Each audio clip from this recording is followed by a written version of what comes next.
Habari za muda huu ndugu wapenzi wasikilizaji wa channel yetu pendwa ya Ndindi Channel. Kama ndo mara yako ya kwanza unajiunga na channel hii, basi usisahau kusubscribe, kulike na kucomment kuelekea dabi ya Kariakoo ambayo imepangwa kufanyika siku ya leo majira ya saa 11 jioni pale uwanja wa Benjamin Mkapa Lupaso. Klabu ya soka ya Simba imedhihirisha kwamba itakuwepo katika mchezo huo ambao unataraji kuanza siku ya leo Jumatano majira ya jioni pale saa 11. Simba ambao walionekana siku za hivi karibuni kama kugomea bodi ya ligi na kuonesha vitisho vya waziwazi wa kutokushiriki mchezo huo ambao umepangwa kuchezeka pale Benjamin Mkapa. Kumbukwe Simba wana hasira za kuahirishwa kwa dabi ya tarehe 15 Juni ambayo ilikuwa ifanyike na ikaota mbawa mara baada ya klabu ya soka ya Yanga kudai stahiki zake ambazo wanahitaji zifanyike ndani ya bodi ya ligi ili wakubali kucheza mchezo huo. Bodi ya ligi iliamua kuahirisha mchezo wa Juni 15 kwa matakwa yote ambayo Yanga walihitaji yafanyiwe kazi.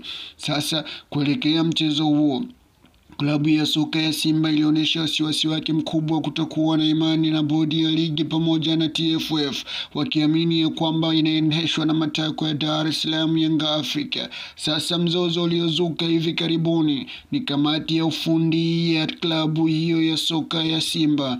Wazee wamechachama ambao walikuwa wanaitumikia klabu hiyo takribani miaka 4 mfululizo na wakiwapa matokeo mazuri nje ya uwanja pamoja na ndani ya uwanja, kimataifa pamoja na klabu bingwa kimataifa pamoja na kombe la shirikisho lilivyomalizika hivi punde siku za karibuni na Simba kupoteza ubingwa mbele ya RS Berkane.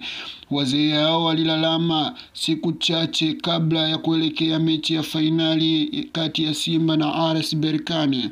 Wazee walionekana kupaniki baada ya kuonekana sifa zote anapewa Mtume Mwamposa, hali ambayo iliwaletea huzuni na simanzi. Wazee hao walihangaika na klabu toka hatua za awali mpaka makundi mpaka robo finali hatimaye mpaka finali.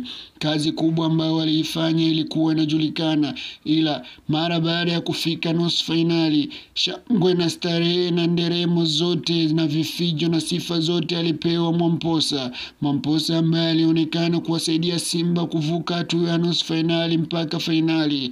Wazee walilalama na wakasema kama uongozi hautokuja kuangukia na kuwaomba radhi, basi wataendelea kufanya vibaya ndani pamoja na nje ya mipaka ya Tanzania.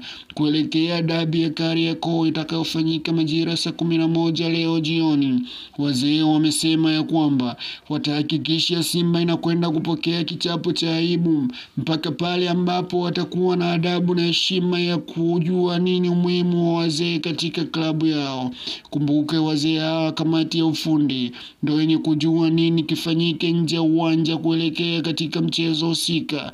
Simba wameleta dharau na kuamini ya kuwa Mwamposa anatosha. Katika mpira mambo kama haya yapo kila siku, kila kukicha. Kila klabu ina kamati yake ya ufundi. Wazee wamesema kama viongozi wa soka Simba hatakwenda kuwapigia magoti na kuwaomba zaidi, basi watahakikisha leo hii Simba anapokea kichapo cha aibu ambacho hatakaa kisahau katika maisha yao. Wazee wamekubali kuwasaidia Dar es Salaam Young Africa kuangamiza vilivyo viongozi wa Simba pamoja na klabu yao na mashabiki kwa ujumla, kwa sababu wanaamini dharau zinazotumika dhidi yao hazitoweza kufanya wao wasahau yale mazuri walioifanyia klabu, na wameahidi kuonesha Simba kwamba wao ndo walistahili kupewa heshima kubwa ambayo alipewa Mtume Mwamposa. Usichoke kunifuatilia katika channel hii. Mara baada ya kumalizika dabi utakuja na majibu na matokeo yaliyo sahihi na utaamini ya kile ninachokisema. Chanzo kinafanya utafiti ili kujua kama viongozi wa Simba watakuwa wamekwenda kupiga magoti kwa wazee hao au bado wanaendeleza dharau walizozionesha siku za hivi karibuni. Usichoke kunifuatilia kwa habari nyingi zaidi za matukio yanayojiri na yatakayoendelea kujiri.